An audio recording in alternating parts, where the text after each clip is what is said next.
And we are live. Mets, Braves, whoever you're a fan of, thank you guys so much for chiming in for the latest post-game show here in WardyNYM. We have a big one. We have so much to get into today. The Braves have officially locked down the NL East division. Congratulations to them. I know we got Braves fans in the chat. I hope that in the live shows that we stay on course with the topic of discussion today. We also have an amazing Phillies fan, no less, who's beyond kind to drop a couple donations to the channel. Thank you so much, Rick. I greatly appreciate that. Hype in the chat to you. The Mets sweep the doubleheader. Francisco Alvarez gets his first bomb of his career, his first double. Brandon Nimmo was a hits god today, folks. Jeff McNeil is looking for the NL batting title in the league lead with one game left to play. He's trying to stay ahead of Freddie Freeman. So much to get into in tonight's show. For the first time since 1988, the New York Mets have won 100 games in the regular season. And with the Padres winning 4-0 right now through the sixth inning against the Giants,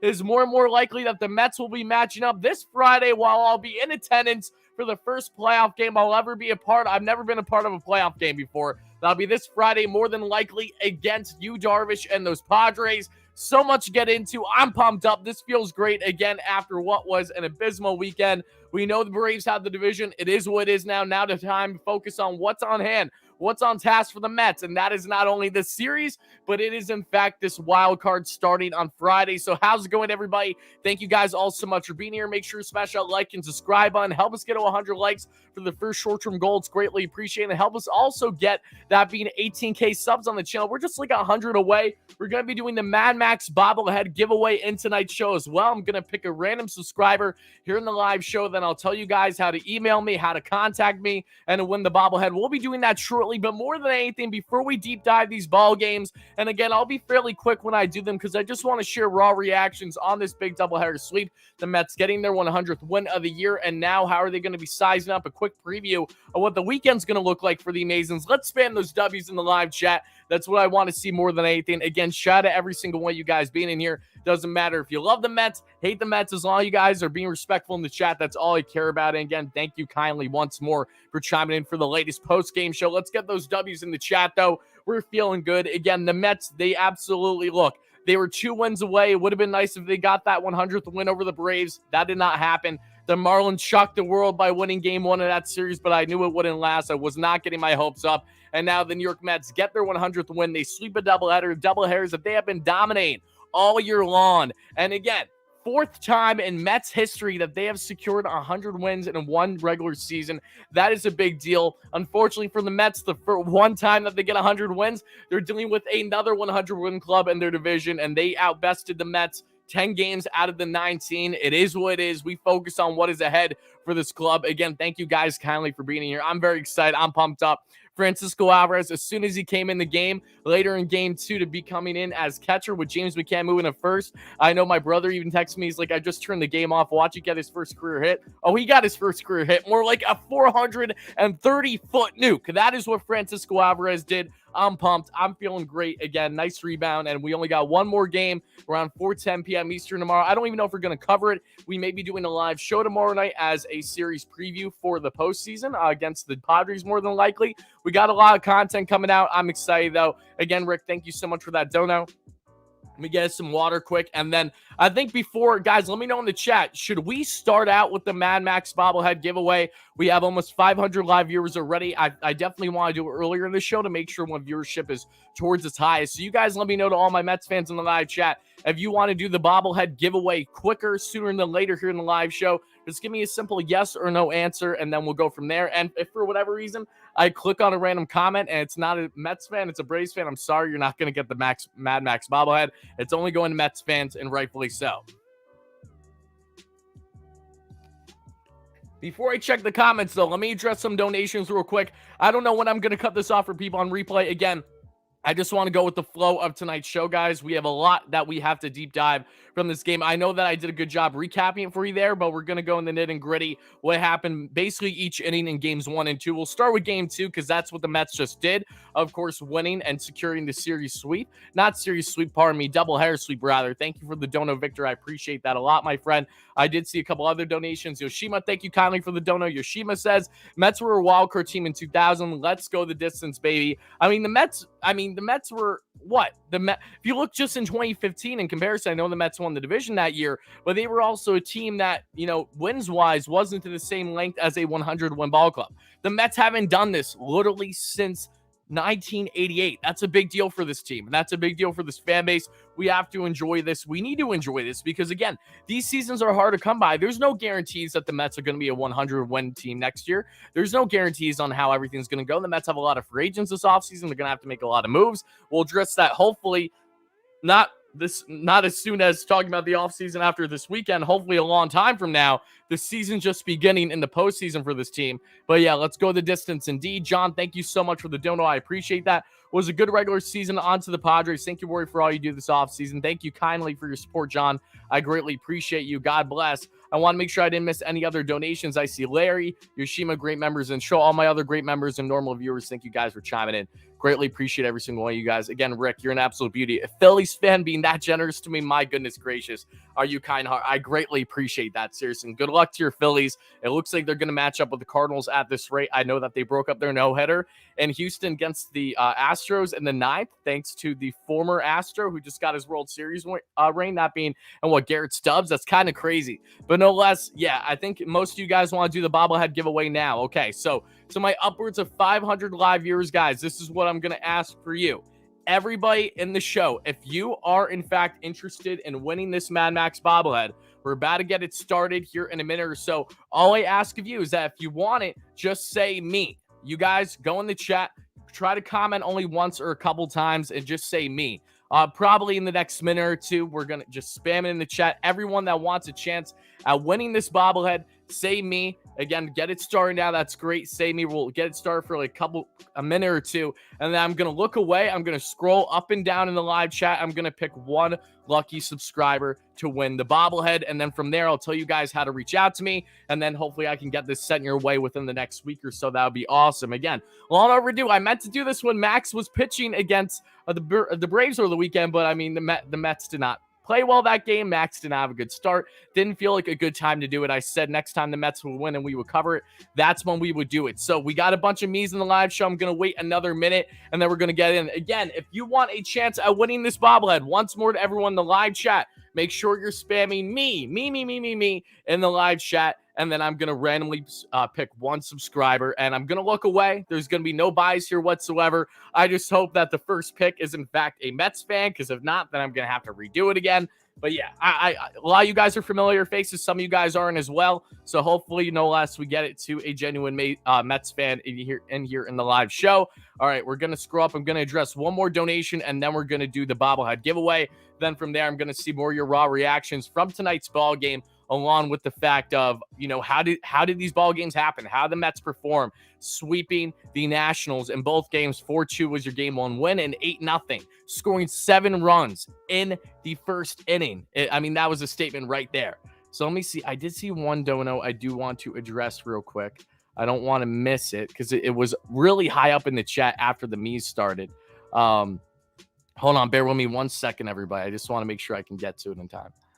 Hold on. Oh my goodness, so many me's. That's shame on me. I should have. Granted, I didn't know that people were going to be donating. We'll do our best to get to the donos. All right, guys. On the count of 3, I'm going to pick one random subscriber to win the bobblehead. All right, guys, get ready. And I'm going to look away. I'm going to start messing with the chat now. There we go. I'm going to start messing with the chat now. Again, on 3. 1, 2, 3. Did I click on someone? There we go. K-Swiss Beats, you are the winner of the bobblehead. Apologies to everyone that did not win the bobblehead. Again, it's a tall task, but I want to make it a little bit easier for you guys to do during the live show. So K-Swiss Beats, I need you to make sure that you respond back in the live show. You have won the Mad Max bobblehead. You got the LGM. I can tell that you're a Mets fan right away. GG, apologies to everyone that did not win the bobblehead. Okay, so K-Swiss, I see you in the live chat. Love you too, brother. Or I don't know who you are. All you got to do in order to win the bobblehead is to email me at drawt7@protonmail.com. I will make sure it is in the description of this live show. That way you do not miss it. I'm going to double check right now. If my email is not in the description for whatever reason, then I'm going to put it in there now. But yes, you are the winner of the bobblehead. I want to make sure that you get it. Okay, it is not in the description of the live show, so bear with me. I'm going to put it in now. Give me 1 second. drawt7@protonmail.com. All right. And K-Swiss, can you do me a favor and type what your email is already here in the live show? That way I make sure that someone else doesn't try to steal it from you. If you could tell me what your email is right now, that way I'll know and it'll be familiar when I look at my email later on tonight after the show.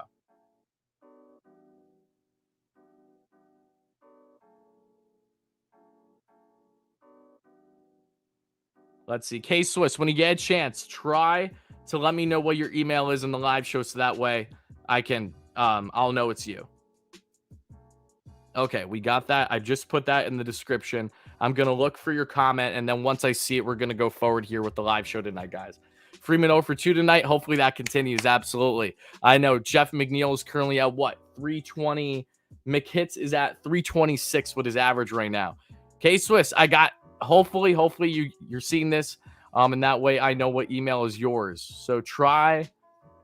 I just want to make sure that someone doesn't steal it from you because I know that there's a solid chance someone could do that. Okay. Give me 1 second, guys.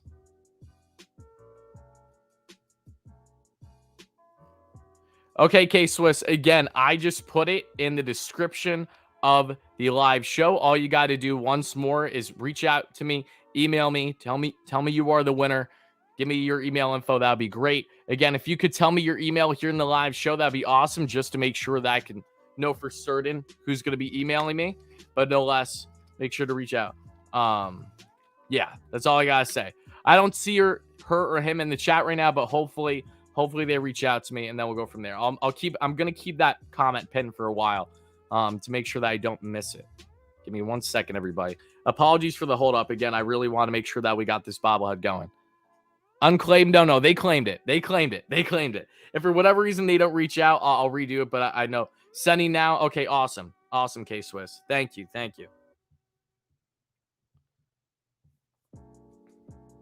Okay, now let's see here. Congrats, K-Swiss Beats, on the on being the lucky winner. Yes, congratulations to you. I felt that was more of a fair game because, you know, trying to pick a random subscriber out of roughly 18,000 is not an easy thing to do. So I figured, you know what, if you guys, you know, are really devoted, I figured you're going to be chiming the live show. I gave you guys a bunch of updates when we would do it. So again, I hope you guys enjoy doing that. I'm going to check the donos. Bear with me 1 second, everybody. Then we'll go on to breaking down more on this ball games, rather. I just really want to get that out there. And continue to smash that like and subscribe on, guys, is greatly appreciated. We're trying to get 300 likes by the end of the live show at some point. Really does mean a lot.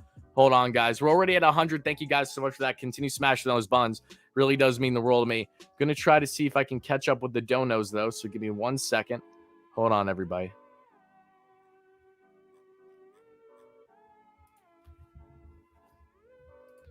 Of course, it's only letting me go so far up to find the donations. So bear with me.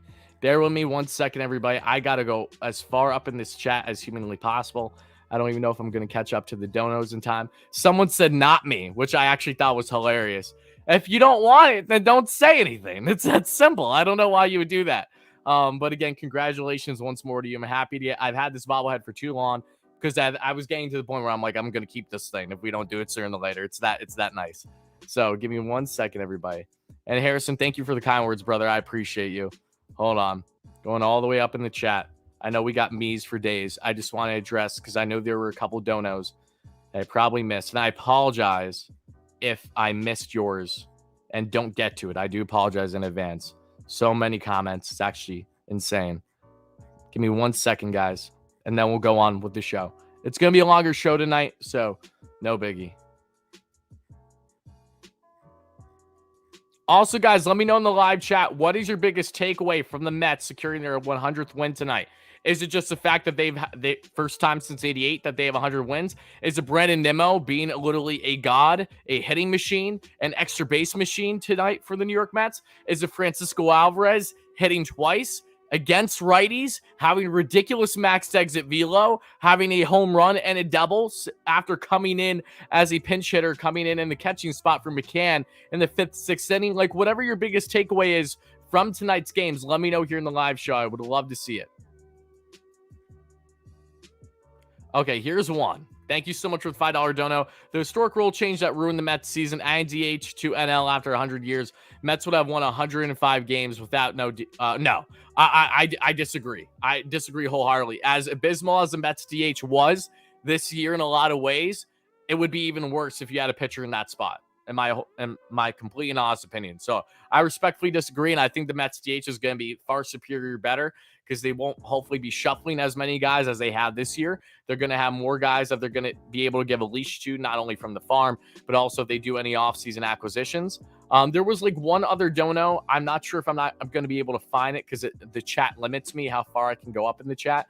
So if I don't get to it from earlier, I want to say it was like a 99-cent donation. I do apologize if I don't get to it. I really, really do. I'm trying my absolute hardest right now. I went through probably 1,000 comments at this rate of all the me's. So I'm trying. Oh, it's Victor. I think this was the last one. What potential 5 pitchers next year? Victor, 5. I mean, that's very tough to say. I mean, the majority of the Mets rotation are free agents right now. So it's very difficult to say. I mean, I think the Mets will do their absolute best to make sure Jake returns, and I think they're going to bring back Chris Bassett. So I would say the question marks are Taijuan Walker and Cookie Carrasco. I don't expect them to bring back both. Solid chance they don't bring back either of them. But what do they do from there? Do they address things through free agency or the trade? We'll see. That's again to be determined. Thank you so much for the dono, though. I appreciate that. Mets might win 101 games. That's your biggest takeaway. That is usually good enough to win the division. The Braves were just better, though. It's as simple as that. Braves were the better team this year. Shraken, thank you so much for the dono. Shraken says, how do you like all the rookies did call up scoring runs? It was awesome to see Alvarez today. I'm so juiced up by Alvarez. I really am. Vientos had some solid at-bats. It was nice to see him in the field because we really haven't at all since he's been called up. A lot of positive takeaways today in game 2 for sure. And again, these kids are so young. Alvarez is only 20. So to see him do what he did today is, in my opinion, a very big deal, regardless on the fact that they're facing the Nationals, because he hit that bomb off of one of the Nationals' best relievers, that being in Carl Edwards Jr. I mean, he has a 2.76 ERA on the year. He hung a curveball, Alvarez waited and ripped it for a 430-foot nuke. It was nice. Alien, thank you so much for dono. I actually feel relieved that the division races. So do I. So do I, in the sense of I hated the fact that the Marlins winning yesterday, I knew that the Marlins would not sweep the Braves. That was never going to happen. Now, it was a close game today, but I agree with you. I'm relieved by that too, just so that we can say it's official. I felt it was official after the weekend. It was unofficially official, and now it's official. Now we move forward and we focus on what's ahead. As soon as the Braves won today, Taijuan Walker was pulled from the ballgame. That's not a coincidence. Now the Mets know that they can rest their guys. Alvarez will probably start at catcher tomorrow for the final game of the regular season. We'll see what he does. Vientos will get playing time. I don't think Brett Beatty will be ready in time, but he is nearing a return. So there is an outside chance that he will have an impact on the Mets in the postseason. If not in the wild card round, in the scenario where, knock on wood, they get past the wild card round, then maybe the NLDS, even though I do think that's stretching it still. Let's retool and go on an epic run in the postseason. You said it, boss. Thank you so much. Found your show as a Braves troll, but I actually like it. Respect the dedication. Thank you so much, Jake from State. I appreciate that, Jake from State Farm. Again, we've had one thing that I will say, which really has been mind-boggling to me, is the amount of Braves fans that we've gained on the channel. Respectful ones. Again, I've talked my fair share of shit throughout the year, especially when the Mets won 4 or 5 at home. How can you not, as a fan? You love this rivalry. You love to do the back and forth, but I've said it always. I will always be that first person to make sure that they don't just eat their words, but mans up and says when they know the better team won. And the Braves absolutely did. There's no denying that whatsoever. So I think Braves fans appreciate a part of that. Not all of them, and that's okay. I know that we're always going to have trolls. You said you originally troll and you somehow enjoyed the channel. So I do appreciate that a lot, Jake. Not that I wish the Braves the best, but it would be amazing if both the Braves and the Mets match up again in this postseason, potentially in the NLCS. I don't think it's going to happen just because those things are easier said than done. But again, thank you for the dono. I appreciate your support regardless on who you're a fan of. And it's always funny to see that after saying that, I was originally a troll. That cracks me up. It was so great meeting you at the game. Blindbeard, yes, I know that was a while ago. That had to have been like what? At least a month ago? I want to say a month and a half ago, Blindbeard. Yeah, it was awesome meeting you too. Thank you so much for finding me at the game. That means a lot. Hope you're doing well, brother. Thank you so much for chiming in. Ohtani did sign another, he signed a 1 year, I think $30 million deal. Because they had to go to avoid arbitration and everything, I'm pretty sure. Okay. So, one thing before we deep dive these ball games, because I'm going to try to be fairly quick.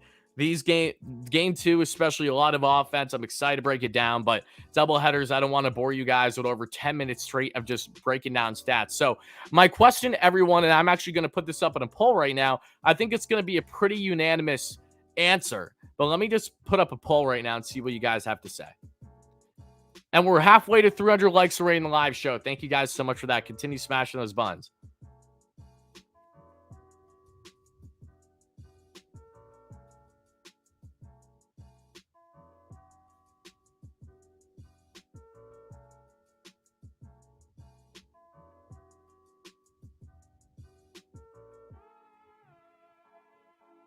Again, I have a pretty good idea what the answer is going to be here.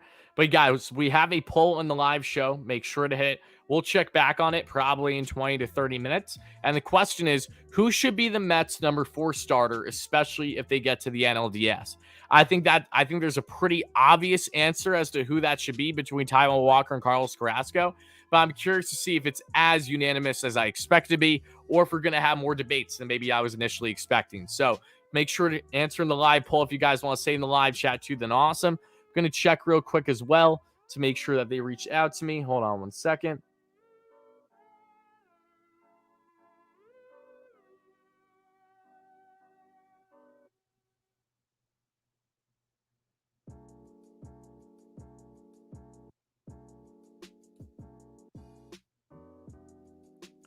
And question if I just want to check one thing. Hold on, guys. Want to double check one thing. K-Swiss, if you are still in the live show, please let me know, K-Swiss. K-Swiss, the bobblehead winner. Let me know if you're still in the live show.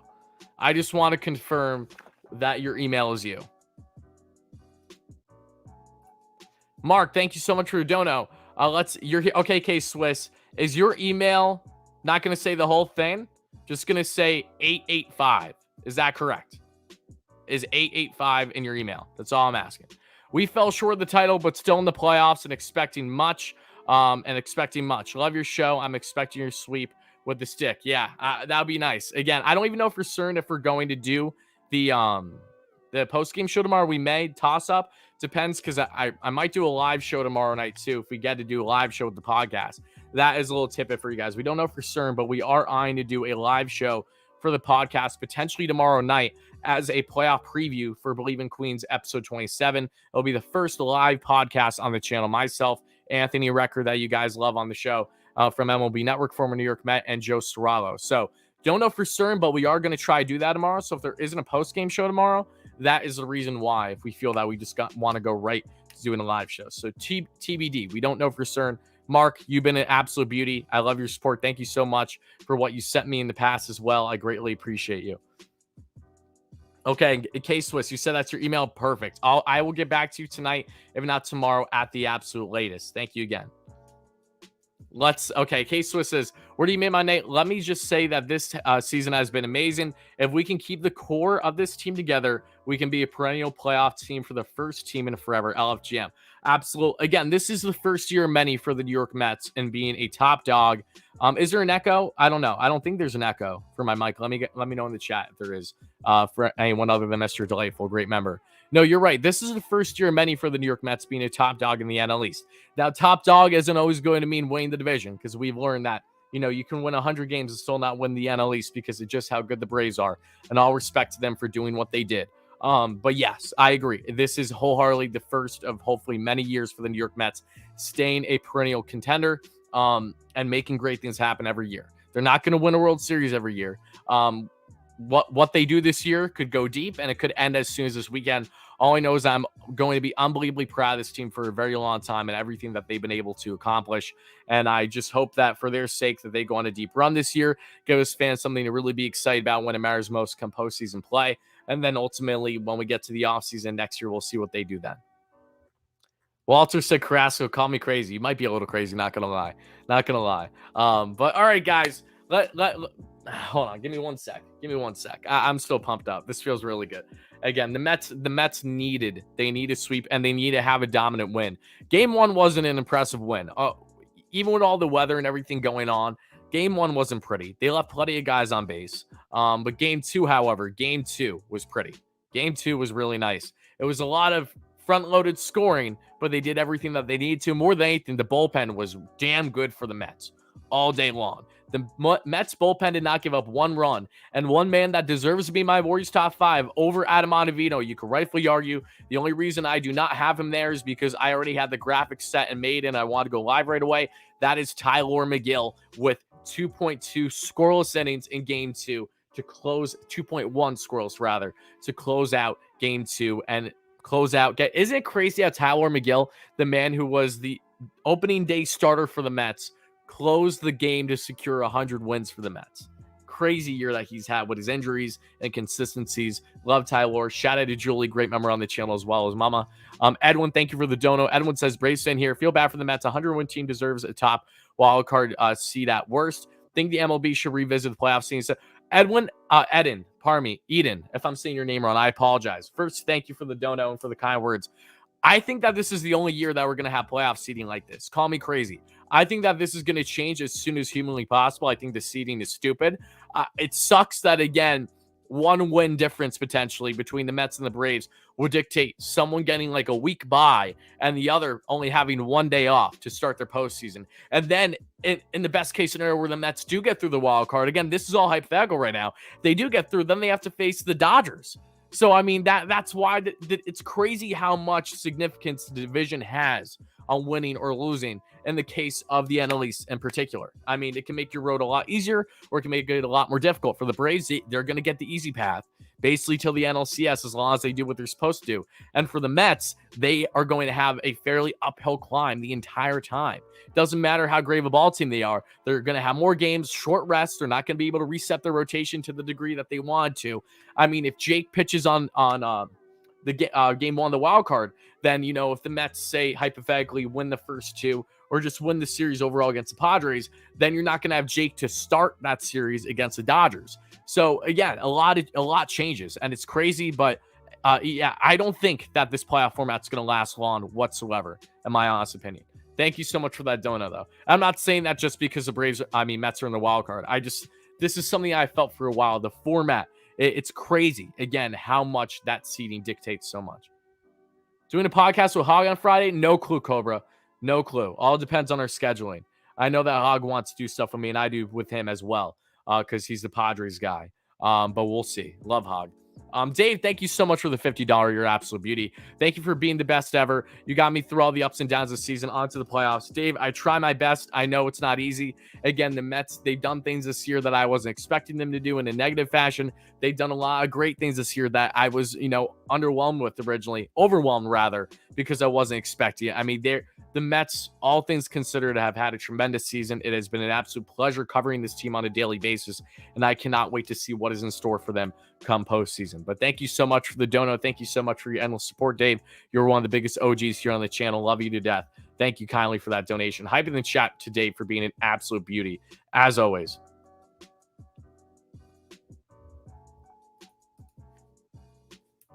Going to check real quick on the poll. Then we're going to start to deep dive these ball games. 40 likes away from 200 in the live show. Thank you guys so much for that. Continue smashing those buttons. Wow. Out of 200 votes, 81% of you guys so far believe that Taijuan Walker deserves to be the Mets' 4th starter in playoffs should they get to the NLDS. To underwhelming 19% of you guys believe that Carlos Carrasco should be. I can't say I'm surprised. That's really what I expected, kind of like an 80-20 split.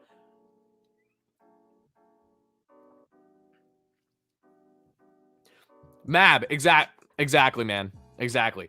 Do I like the schedule next season? I don't know. I think from an overall baseball perspective, the schedule next year is exciting. Seeing teams travel, it's all balanced. It's not like the Mets are the only ones that are going to the AL constantly and facing AL teams at home. It's an even slate. I think it's going to be good for growing the game. However, it lessens the significance of divisional games big time, which sucks. And I think the traveling is really going to shell shock every single team. I mean, the road trips that the Mets are going to have and how far they're going to be is ridiculous. So we'll see. All I will say is that it might hurt the Mets, but it's likely going to hurt every other team as well. And that's the one upside to it. It's not something where it's going to heavily favor one team or the other. Every team in baseball is now going to have to go all over the country, and of course to Toronto as well, to face ball clubs, which is not an easy thing to do. But let's break down these ball games now, folks. Like I said, the New York Mets came in today. Again, bad weather. I was concerned that people would potentially get hurt from whatever. I mean, it did not look good. The first play, Lindor took a ball, couldn't even handle it. It was an infield single right away for the Nationals, when that shouldn't have been the case. He bobbled it because how wet the infield was. And I was really concerned that a guy would potentially get hurt today. Thank God that did not happen. The forecast doesn't look good tomorrow either. We'll see. I'm sure they'll get in a game. If they were able to get in 2 games a day, I'd imagine they can do the same tomorrow. But the Mets were able to come out today and do what they were supposed to. Regardless on the Braves result, the Mets did the job. They got the job done. They don't have to wait until the final game of the regular season to secure 100 wins. And I said to everyone here since the start of the season, my hope was that the Mets would win 90-plus games this year. Now, whether that was going to be in the low 90s or high 90s, close to 100, that yet to be seen. But the Mets did really, in a lot of ways, above and beyond what I expected them to even do this year. Still without Starling Marte in their lineup. He's a guy we don't know when he's going to return. He's obviously out for the regular season. Fingers crossed he's ready at some point in the wild card series. But at this rate, who knows? It's a really is a toss-up. It does suck. Man, I just got to say, Marte really concerns me more than anything, because that man still isn't ready. Speaking of guys that may be ready, though, as we briefly discussed, Brett Baty is healing up nicely, looking like he may be back sooner than later for the Mets, potentially if he's on the playoff roster. I don't know if he will be or not. I don't know what Darren Ruff's status is going to be. I hope he's not on the playoff roster, because, I mean, production-wise would tell you he doesn't deserve it. Look at what Alvarez did today, even against a lesser opponent. He already showed you more power, more pop in his bat. Now, granted, Alvarez starting at catcher in any postseason game, it's going to be a huge swing or miss. I think we're going to see more misses than we are going to see contact for a jitterbug of a 20-year-old top prospect in baseball with all the pressure on him. But you look at today's games as well. You look at not only Baty, but also Hamill, who's a stud pitching prospect for the New York Mets in multiple levels of minor leagues this year. Won a minor league pitcher of the year in the Mets organization. Brett Baty won position player of the year. Great to see that for the two kids. But let's break down these ball games now. We see Wardy's top 5. You see the pitching lines. Guys, is everyone in agreement? Everyone in the live show, should we start with game 2? Because, again, that was the more exciting game between the two. And then we'll wrap things up on game 1. Again, I'm going to try to go as quick as I can with these stats. I just want to share more raw thoughts about the performance today after I break down the stats. I know people like to hear the stats for people that didn't watch the game. So let me know what you guys think. Should we start with game 2? Give me a quick yes or no in the live chat, and then we'll advance forward.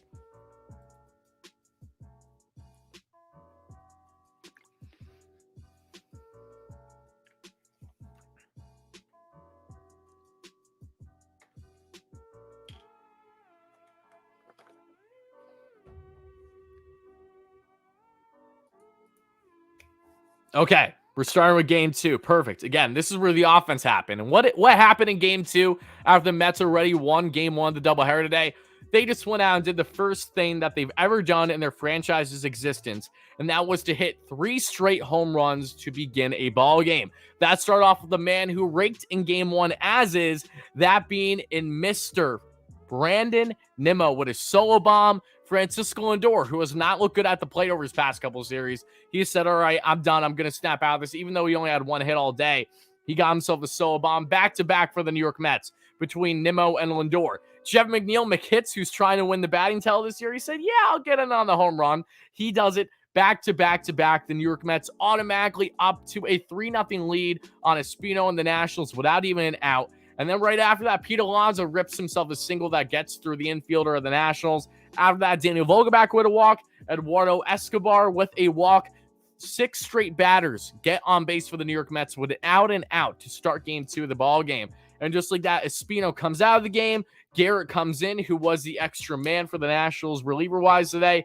McCann strikes out. James McCann has no business being the starting catcher for the Mets in postseason. I cannot emphasize that enough. Tomas Nido is far and away the better catcher. McCann, after having a nice start to September, he's cooled off. He's back to his normal McCann ways. He cannot hit a baseball at all. He does not deserve it. He doesn't have good defense either. Francisco Alvarez has already impressed me more offensively today alone than McCann has, it feels like, for the majority of the year. James McCann at most should start one game. If the Mets play 3 games over the weekend, Tomas Nido needs to start 2 of the 3 at minimum. I cannot emphasize that enough. It's nothing personal against McCann, but he is not good. He has consistently not been good. And to say that contract has been underwhelming since day one is such an understatement for a guy that, again, was a high riser with the White Sox in 2019-2020, was getting better by the day. And then in a bigger sample size, has not been able to get the job done, has dealt with so many ailments this year.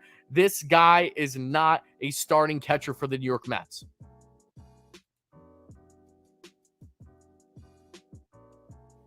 McCann strikes out. Brandon Nimmo, who led off the inning with a home run, rips an Oppo 2 RBI single. Already 3 RBIs in 1 inning and 2 different at-bats for Brandon Nimmo. They are up by a whopping, we would see there, an absolute whopping 7 runs to nothing against the Nationals in the first inning, guys. And after that, Taijuan Walker with a 1-2-3 second with 1 strikeout. In the second with 1 out, Alonso with a base knock. They would not do anything there. In the third with 1 out, Barrera with a single, Thomas with a strikeout, Vargas with a double, and Meneses with a K. They would not be able to drive in any runs. Taijuan Walker gets out of the jam. In the third, with 2 outs, Brandon Nimmo with a double. Mets do not score, however. Brandon Nimmo in both games was a triple shy of the cycle. Unfortunately, he couldn't get it, but I'm still so proud of him, considering Brandon Nimmo is second in all baseball with 7 triples on the year. It was like the one day where he does everything but get a triple were the days that he just needed 1 away from getting his cycle in both respective games. Freeman's 0 for 3. Let's that thing go. McNeil hopefully can get that batting side. I don't even know if McKitts is going to start tomorrow. I think it really is indicative on, obviously, Freeman's performance tonight, and that would make sense as long as he stays steady where he is right now. McNeil's at 326. I don't know where McNeil will be by the game's end tonight. That is to be determined for the Dodgers. No less, we see there in the fourth with 2 outs, Hernandez with a single, Call with a strikeout ends the inning. In the fourth, bottom of the fourth, Vogelback with a walk after 2 outs. Mets don't score there. Then we advance to the 6th, and this is after the Mets made some defensive changes. You saw Terrence score in center. You saw Lindor come out of the game. You saw a bunch of guys come out. Francisco Alvarez gets in the starting catcher spot, moving James McCann to first. And that would end up paying dividends for the New York Mets to see more of the young kid. What can he do? Oh, he would do a lot. Meneses with the single with 1 out. Garcia with a strikeout. Voit with a strikeout ends the inning. And the bottom of the 6th, Francisco Alvarez again takes a curveball deep, 430 feet for his first home run in his young career as a 20-year-old. The coveted top prospect in all baseball, making a splash after, again, what was a tall task for him to perform in the biggest series of the year for the Mets in Atlanta against those Braves. He takes advantage of a nice hanger from Edward Jr. and, again, gets himself his second hit today, both against righties. You have to think this is going to increase the likelihood of Alvarez potentially getting at-bats come postseason time, which is crazy to say, but that is the world we are now living in. In the 7th, Nogosek strands 2. Awesome, he gets out of that jam. In the bottom of the 7th, Mark Cannon with an Oppo single after 2 outs. Mets do not score. In the 8th, Tyler McGill with a 1-2-3 inning. In the bottom of the 8th, Alvarez again, his second at-bat, rips a no-doubt double off the wall to left, and no runs would score there, but Alvarez with only 2 hits and 2 at-bats today, both for extra base hits. That's great to see for the young stud of a prospect. In the 9th, Voit would get a leadoff single off of Tyler McGill, but that would be all she wrote. Mets would go on to win Game 2 comfortably by a final score of 8-0, and in doing so, secure their 100th win of the regular season.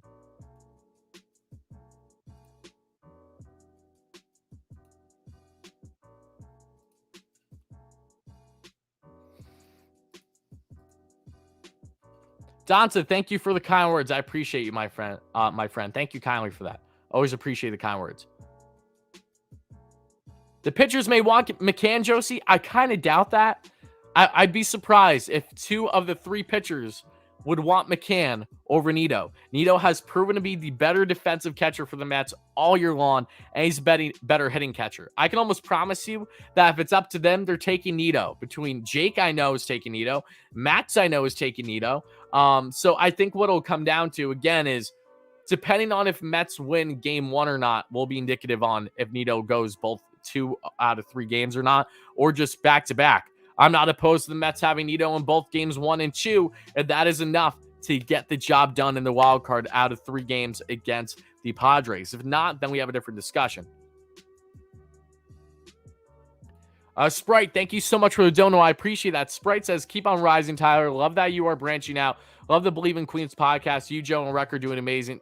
Sprite, you were always so kind to me. I really appreciate you. Is it Alicia or Alicia? I apologize. Whichever your name is.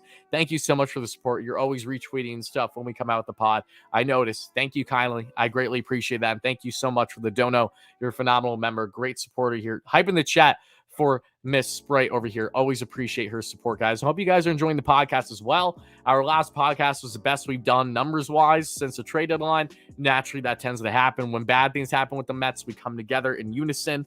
It's crazy how that works. But I'm excited. Hopefully, again, there's a solid chance we're going to do a live show tomorrow night to preview the Padres series. Stay tuned for that. Don't know for certain, but we are going to try to if our schedules line up. Padres are winning 5-2. Awesome. That's great to see. But all right, guys, now let's quickly recap. Oh, my God, it's way too many notes for game 1. For game 1, I'm going to quickly recap this bad boy. We'll go forward. Then I want to get in the top 5. I may take callers tonight as well. I don't know for certain, but I do have aspirations of doing so. So let me see how quick I can get through this. I took way too many notes for a doubleheader. Shame on me. I'm just trying to be accurate. In the first, with Cookie Carrasco on the mound. Again, Cookie proving that he cannot go deep. Again, I know he was pulled after only 73 pitches. Cookie didn't look great today either. He was hitting a lot of pitches over the plate. He was getting lucky because he was facing the Washington Nationals. Let's be real here. Taijuan Walker looked very sharp. The only reason why Ty only won 4.1, he would have won at least 5 innings today. I know that his pitch count was a little high. Big strikeouts. The only reason why Ty didn't go any deeper was because, again, once they realized the Braves won, there's no need to push Ty, have him come out of the game, heal up, and be ready for if and when the Mets may need him come playoff time. But in game 1, in the top of the first, Thomas would have infield single. Lindor couldn't handle the ball, as I mentioned earlier. Abrams would have ground out. Meneses would have ground out. Voit would have popped out. And Zietti. In the bottom of the first, so 2 outs. McNeil would have double. McDouble play, baby. Not a double play, just a McDouble that I love to get from McDonald's. Alonso with the walk. Eddie would have struck out. And Zietti. Mets do not score in the first. They strand a couple. And the second one, 1 out. Cesar Hernandez would have base knock. Hernandez steals second base. Vargas would have ground out. And Lindor saves a run in doing so. Lindor had not one, but 2 phenomenal defensive plays. One of them you see here in the live show right there, that Air Jordan type catch, more like Air Lindor type catch there at second base. The second one was a diving stop to make sure the ball wasn't going through the gap of the shift. It saves a run, and the Mets thankfully do not give up a run there in that inning. In the bottom, the second one, 1 out. Mark Canha would have hit by pitch. Mark Canha now with a career-high 28th hit by pitch this year. This man is a ball magnet. I know that he hugs the plate a lot, but seriously, it's crazy how many times the ball runs in on him by his elbow or towards his hip, lower back, butt area. I mean, it happens to him. Like, it feels like on a nightly basis, even though it's only his 28th hit pitches here. And I say only 28th for a Mets team that has the most hit by pitches in baseball history in a regular season. It's ridiculous. No less Canha gets on base. Naquin with a strikeout. Naquin looked terrible today. He was a strikeout machine. Nido was single, and runners advance on a pass ball. Nimmo with a 2-run double. Thank you, Brandon Nimmo. Again, Brandon Nimmo has been a hits god. Started out in game 1, and then Lindor with a strikeout ends the inning. So the Mets get a couple runs there in the second, as we see here from game 1, and get off to the early 2-0 lead, and they would tack on more. Wouldn't be a lot more, but they would certainly tack on a couple more before game 1 would wrap up. And the third with 1 out. Thomas would have walked. Abrams reaches on fielder's choice. Abrams would steal second base. Again, they were running a lot on Carlos Carrasco. Meneses would have strikeout ends the inning. McNeil in the bottom of the third with an infield single. He gets a second on a wild pitch. Alonso would have walked. Eduardo Escobar with a walk. Daniel Vogelbach with a strikeout. Canha with an RBI sac fly to drive in the third run. And Naquin with his second strikeout of the game ends the inning there in the third. In the top of the fourth with 1 out, Garcia with a double. Hernandez and Vargas ground out to end the inning. In the bottom of the fourth, Brandon Nimmo with his first of 2 home runs on the day. He takes that bad boy deep. Mets tack on there onto a 4-0 lead here through 4 innings. In the fifth, Robles with a double, and then Adams with a 2-run, no doubt home run, only his 4th home run of the season, pulls that bad boy to left. It makes it a 2-run ball game, and it would surely stay that way. Smith would come in, Drew Smith rather, Thomas with a strikeout, Abrams with an opposite field single, Meneses with a single, and Voit with a double play ends the inning. In the 6th, David Pearson pitching, 1-2-3 for David, who looked really sharp. One of his best innings he's pitched all year long. Again, when he's got that slider working, when he's mixing his whole arsenal and commanding the zone, he does have some nasty stuff. And he's a guy that, again, is fighting for a bullpen role for the New York Mets come playoff time. In the bottom, the 6th with 2 outs, Brandon Nimmo with an oppo single. All he would need at that juncture, again, would be a triple to get the cycle. Unfortunately, for his sake, he would not get it. Lindor with a strikeout ends the inning. In the 7th, Ottavino win. Call with a walk, Adams with a strikeout. Call would then steal second base, but it was overturned after the Mets had their second successful challenge on the day. The Mets were 2 for 2 in challenges today, are now 30 for 37, a whopping 81% success rate, by far and away the best success rate for any team in baseball when it comes to challenges. The Mets have the best in the biz. They've done a phenomenal job with their challenges all year long. And you know damn well that 9 out of 10 times when the Mets are challenging a play, they're going to win it. They have just been that good, and that's something that can really help them come playoff time if there are any close plays. And we know when it comes to playoffs, anything can happen. There's going to be a lot of hard runs down first base all game long for the most part. So it wouldn't be the last time we see the Mets really try to take advantage of everything that they're doing with being great when it comes to challenges. No less, after there in the top of the 7th and the bottom of the 7th, we would see there with 1 out, Alonso with a base knock, Eddie with a deep fly out, Vogie with an oppo single, Canna with a ground out, ends the inning. In the 8th, Abrams gets a double, gets a second base rather, after Ottavino misses an easy catch. Throw by Pete Alonso, should have been a force out there on first. He can't get the full glove on it. Again, a lot of guys were missing catches in game 1. The weather was not good at all. And then he gets second in doing so. Meneses with a ground out, Voit with a strikeout. Edwin Diaz comes in for the 4-out save, and he does it with ease. Garcia with a strikeout, and then Edwin the 9th with a 1-2-3 inning. In total, the Mets win both ball games today. Their first 100-win season since 1988. And the question now is for the New York Mets. What are they going to do tomorrow? Again, I expect a lot of starters to be on the bench, as they should be. I expect Alvarez to be your starting catcher. I expect Mark Vientos potentially be starting at third base. Just give the kids a leash. You have nothing to lose now. Let the guys heal up. It's not like the Mets have those 5 off days that you would have had if you won the division, ready for the NLDS. No, the Mets have to start by trying to take care of business as soon as this weekend that we will see there this Friday. So the Mets, they need to act fast in what they do, healing up their guys. And for me, I can't emphasize it enough. It's Starling Marte. Is this guy going to be ready for postseason? Unfortunately, I don't think he will be. It would be amazing if he's in for game 2 or 3, but even then, the worst part is it's not even like a situation where it's a regular season. You can maybe give him a rehab game or 2 there in AAA. I mean, as soon as Marte can grip a ball and grip a bat competently and hit off a tee and be fine, taking live BP, where he's taking some hacks, he's going to be with the Mets right away. And that's exciting when he does make his return, should it be with the Mets still in playoffs. The concerning thing, though, is how locked in is he going to be for a guy that's been out for a month now? It really, I mean, that for me, I said it all the time. That winning the division, the biggest part for me wasn't just who you're matching up with, but it's health. And Starling Marte likely not being ready in time really does concern me as a fan. Am I wrong for saying that I feel concerned for not having one of our best players potentially start the wild card round? Let me know what you guys think in the live chat. Again, for Marte, he's the man that I just, I am concerned for the Mets. If they cannot get him ready in time at any point in the wild card round, or if they advance, get to the NLDS, that would be best case scenario where Marte probably returns. I'm just, man, it really, really sucks not having Marte on this team right now.